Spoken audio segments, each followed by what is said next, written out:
Ladies and gentlemen, welcome back. B Shooter 94, and we are here. Clash of Champions 2002. We are holding the show in the Southeast in front of about 30,000 people. Big audience tonight. This is our debut on the Dish Network, no longer on just in demand. And first off, I just want to thank everybody. Thank you so much for the last three videos, have been fantastic. You guys are showing so much love, and I greatly appreciate it. And we're gonna keep this going every Sunday. Even though my MLB The Show will be coming out on Thursday night. Sorry. So look forward to videos. If you're a baseball fan, you want to check those out as well. I greatly appreciate it. You should see the first video up probably Friday, but you'll still see WCW Lives 2002 now on Sundays. So that's not gonna change. So no fear on that one. All right. But let's get into Clash of Champions. Let's see how this show goes. We open the show with a hype package with all of our big time players of the show. So remember, it's the U.S. Champ versus WCW Champion Abyss, Mike Awesome versus Abyss, an Iron Man match, Sting versus Chris Kanyon, a Texas Death match between Jeff Jarrett and Dustin Rhodes, the number one contender match between Booker T and Rob Van Dam.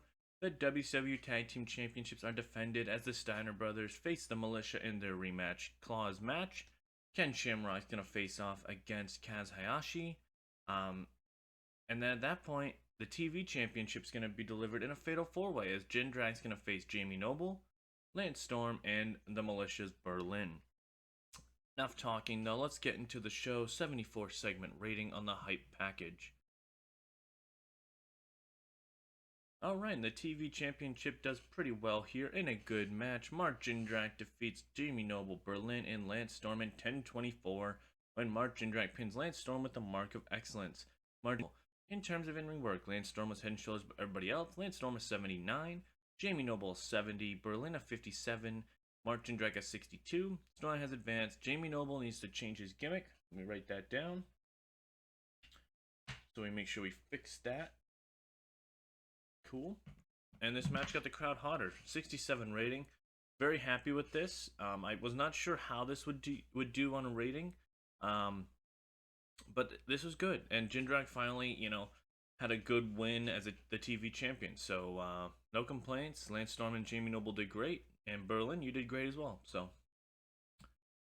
And we just get a little thing here. Mark Jindrak has retained the WCW Television Championship. 66 overall rating. We get a backstage promo from Chris Kanyon talking about his Iron Man match with Sting. Says that he has fought tooth and nail since WCW has relaunched to become the WCW champion, and every time he thinks he's going to get his chance, he gets shut down by some so-called legend from the 90s. He took out Luger, he's taken out Nash, he's taken out Goldberg, he's taken out all these guys, and now he's up to Sting. 69 rating on the promo. The storyline has advanced. This is going to be a make or break match for Kanyon, I think. And I'll explain afterwards. So, and then we get a hype package of the feud and how this started and how we've gotten to this point. 72 rating on the hype package between Sting and Chris Kanyon. Awesome. All right. And about the head, fantastic heat and good wrestling. Chris Kanyon defeats Sting in 30-minute Iron Man match by 2 falls to 1. Chris Kanyon had a 66, Sting a 74. Storyline has advanced and ended. The match got the crowd hotter and Sting's getting better at his gimmick. 71 overall on the match. Good stuff, boys. Chris Kanyon has officially become a main eventer here in WCW. He is more or less, and I hate to compare people to now, but just give an idea, he's sort of like my Seth Rollins, who kind of can be anywhere at any time, and I know he's going to do well. But I feel like he deserves to get pushed up the card a little bit more. And I'm going to try to figure out where that fits in going into Starrcade season. But, he got a huge feud win over Sting here. And Sting, here's the thing. Sting can lose a feud like this and lose nothing, right? Like, in theory, I could have Sting go for the WCW Championship at any time, and it's believable, So that's why Chris Kanyon needed to win this feud, to showcase that he is at the same level with all those top guys. And that's something we've really needed to focus on because, when I took over World Championship Wrestling in 2001, we didn't have a lot of main eventers, or if we did, they were very old. And we're slowly getting better at building younger guys as top guys. So, very excited about that. And then this is just Kanyon has beaten Sting. Sting's getting better at his gimmick still, which is awesome. 72 rating on the match of post match of Chris Kanyon defeating Sting. We get a backstage promo from the Steiner brothers, saying that tonight is the end of them and the Militia for good, forever. We're done with it. You know, we are going to take these WCW Tag Team Championships and keep them as far away from that Militia as possible. They don't have Guido tonight. Berlyn's already lost. It's 2 versus 2 for the first time, and the Militia can't do a damn thing about it. 68 rating on the backstage promo. Scott Steiner has officially now become just a tag team wrestler here in World Championship Wrestling. Mainly just because of the fact I wanted to get him out of the main event scene. And the Steiner brothers have such a marketable tag team that it just makes sense. And we get a feud recap of the Militia and the Steiner brothers. 71 rating on that. Good stuff here. The Militia has been just an all-star greatness for us since we started this save. So they are probably my prized possession right now. And about that had great heat and good wrestling. The Steiner brothers defeat the Militia in 10:28 when Rick Steiner pins Ray Gonzalez with a top rope bulldog. Steiner brothers make defense number 1 of the WCW Tag Team Championships. Rick Steiner was the weak link. Super Crazy at 69. Ray Gonzalez at 73. Rick Steiner at 50. Scott Steiner at 80. All storylines have advanced, and the Steiner brothers have great chemistry. 73 overall on the tag team match. Great stuff, boys. Steiner brothers have retained. They're going to move on and do something new going forward. The Militia, the whole faction, is actually going to step away from World Championship Wrestling for a little bit, just to reset them. You know, they've lost the U.S. title, they've lost the tag team titles, they lost the TV title opportunity. I'm going to give them like probably a month or two off to just kind of reset the story, their stories, the stable, and just, you know, I've been running them into the ground since we started, so I want to give them some time to recoup. And Steiner brothers obviously are now carrying our tag team division, so there's no reason at this point. We get a James Mitchell and Abyss backstage promo on their match with Mike Awesome. He says, just because there's no championships on the line tonight, Mike Awesome, there is a sense of pride, and my monster Abyss is going to destroy you and showcase why the WCW Champion will always be number 1 in this company, and why the US Championship will always be number 2. 67 on the rating. James Mitchell did a masterful job. We get a feud recap of the Dynasty Implosion. So this has been a whole feud of just chaos and failed stables and all this stuff. And, you know, it showcases BG and Jeff Jarrett turning on Dustin and Dusty. And then the beatdowns. And then what happened where Jeff Jarrett beat down Dusty Rhodes, and then Dustin Rhodes beat down BG James, and now we're at just finally, it's Jeff Jarrett, Dustin Rhodes, Texas Death Match. So here we go. Let's see how this does.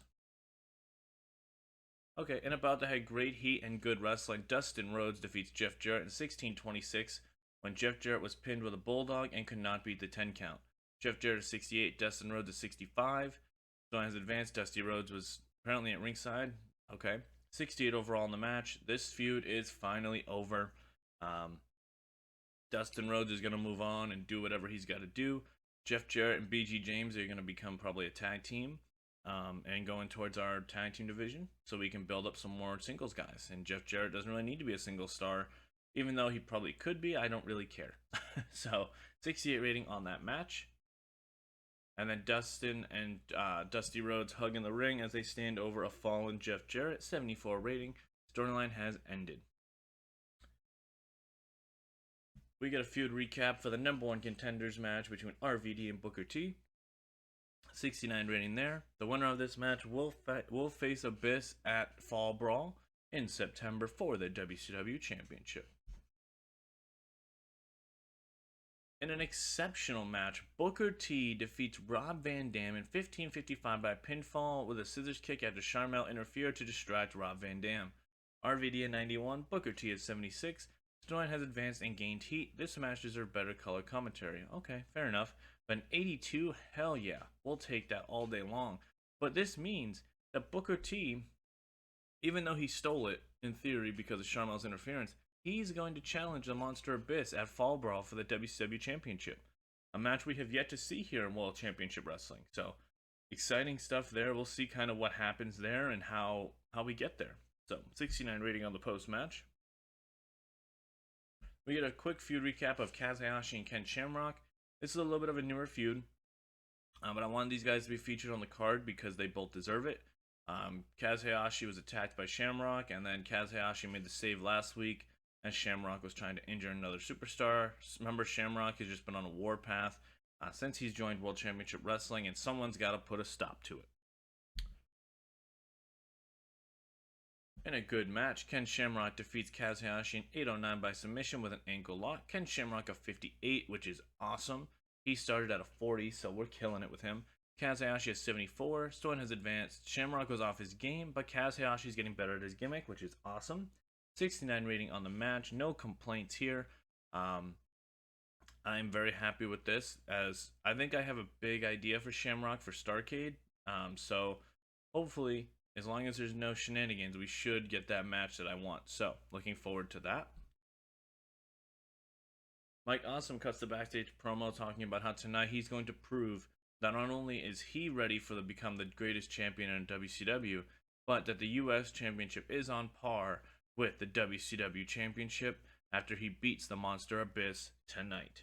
71 rating on that backstage promo from Mr. Awesome.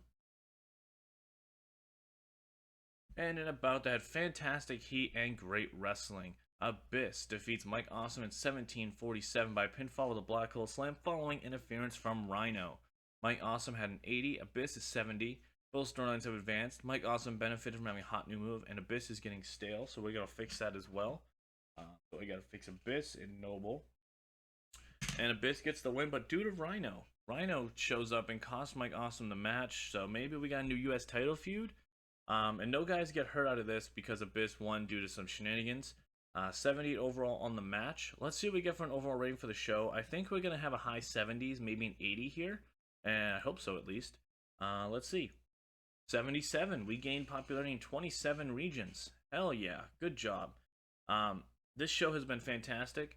If you're still following along here, make sure you are subscribing, guys. We are doing fantastic with views, and you guys are loving this, and I hope that we can continue this. But I am seeing that a lot of people are not subscribed, so just do me a favor. Just hit that little button. It's free. It's cool.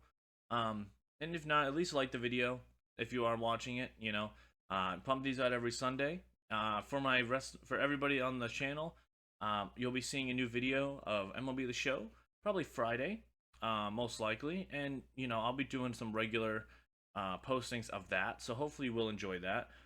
But until next week, guys. Next Sunday is our next